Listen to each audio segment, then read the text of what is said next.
Classroom Management 1, Maintaining Discipline. Hi EMI teachers, my name is Huayan. And I'm Tanya. We are your friendly tutors from Cal here at NTNU. This is our third video in Cal's video series for teachers. And in the last video, we shared some useful sentences for explaining an assignment. But before those explanations and instructions can work, there's something even more important. What's that? Well, getting your students' attention and managing disruptive behaviors. That's where classroom management comes in. That's a good point. Without good classroom management, the clearest instructions and explanations would still be ineffective. So let's look at two very common scenarios where classroom management skills are key. Namely, students using their personal devices for non-academic purposes and chit-chatting among their friends. I know how to get them to focus. I yell, "Stop talking! Pay attention!" Now that I say it, sounds a bit too harsh. I think that's right. That's where our approach comes in. The approach we'll be sharing includes 3 parts: acknowledgement, explanation, and expectation. We will be sharing sentence structures and tips that you can apply to each of these parts, moving from basic to advanced. Let's jump right in. Basic sentence structures. First, we'll cover how to respond to students using devices for non-class purposes. For instance, they might be checking social media updates or researching hot lunch spots in the area. Not the type of research that I want to be done during class time. Indeed. For the second scenario, we'll look at how to handle students chatting amongst themselves.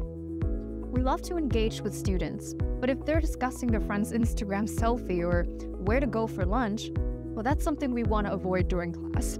So, if you notice your students doing these things, you may first acknowledge the behavior, explain why it's inappropriate, then remind them of your expectations. Acknowledgement. To acknowledge the behavior, you may say, "I know phones are fun," or "I know you enjoy discussing things with your friends." Saying this can catch the student's attention and let them know that you are trying to engage them. Explanation.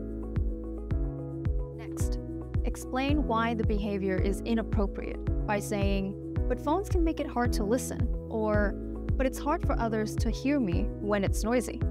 Explaining why a behavior is inappropriate builds a culture of positive communication in the classroom, as compared to simply ordering students to do this or that, or not do this or that. Expectation.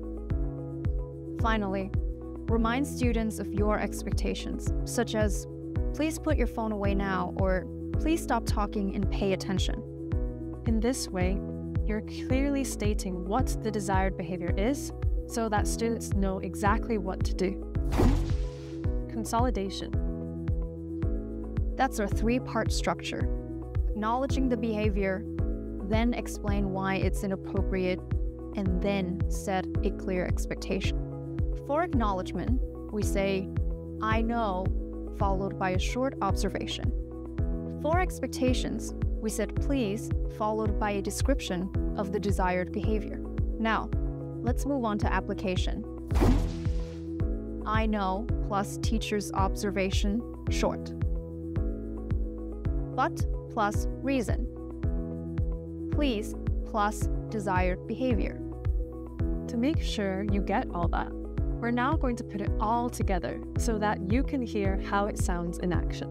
This is your chance to repeat and practice. Putting them together.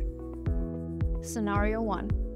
Students using their personal devices for non-academic purposes. Part 1. Acknowledgement. "I know phones are fun." I get that it's easy to get distracted by messages or notifications. Part 2. Explanation. But phones can make it hard to listen. However, using phones in class affects your focus and distracts others too. Part 3. Expectation. Please put your phone away now. Let's keep phones out of sight unless we're using them for a class activity. putting it all together? I know you enjoy discussing things with your friends, but phones can make it hard to listen. Please put your phone away now. I get that it's easy to get distracted by messages or notifications. However, using phones in class affects your focus and distracts others too. Let's keep phones out of sight unless we're using them for a class activity. For scenario 2, let's pretend a student is chatting in class. You say, I know you want to talk, but it's hard for others to hear me when it's noisy. Please stop talking and pay attention. I get that you're eager to discuss something with your friends, and that's great. However, talking among yourselves in class makes it noisy and harder for everyone to follow the lesson. Let's hold off on chatting for now. I'll give time to share ideas shortly. I love this example. It's clear and direct. Thank you, Tanya. Sometimes I get a little bit nervous when I have to be the bad guy, you know? Me too. And this topic is pretty challenging. But just remember, we can keep sentences short and to the point. And even though the sentences are short, they are still polite and respectful of the student's feelings. And that's it. Conveying the same message, but using more advanced sentences. For the advanced version, we changed up some expressions and included more information in each sentence. And of course, what we've shared is only one way of varying your vocabulary. To practice, you may wish to make your own sentences using words that you're comfortable with first, before switching it up to create a different version expressing the same idea. Quick tips. Here are 3 golden rules for managing discipline that protect your classroom's positive energy. First, when managing student behavior, try to keep your tone calm and don't be sarcastic. Second, you may also wish to use inclusive language, such as, let's do this, instead of, you must do this. The third point is very important.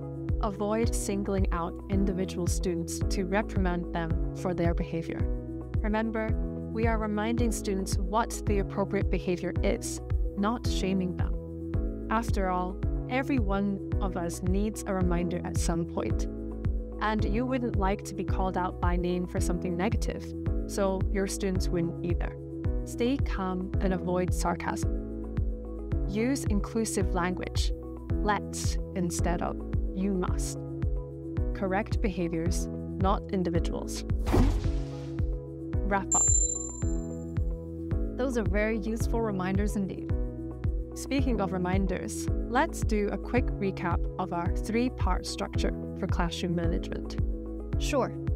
The 3 parts are acknowledgement, explanation, expectation. And here's a quick comparison table to help you remember the key features of both versions. Classroom management is an unavoidable part of teaching, so we hope that our suggestions will make it a little bit easier for you. And we all wish that our students are always 100% engaged, but that's impossible in reality. However, you can see each instance of inappropriate behavior as an opportunity for you to grow as a teacher. Not only in terms of language, but in terms of how you build connections with your students. In the next video, we'll continue discussing the issue of classroom management, but from a slightly different angle, creating a safe and positive learning environment. You may have some shy students in class. How can you encourage them to answer questions in English? Now, that's a tricky one. Exactly. And that's why we're here to help. And in the meantime, if you wish to get more practice using these sentences, you are more than welcome to visit Cal. Myself, and so many other friendly tutors are ready to help you on your journey as an AMI teacher. That's right.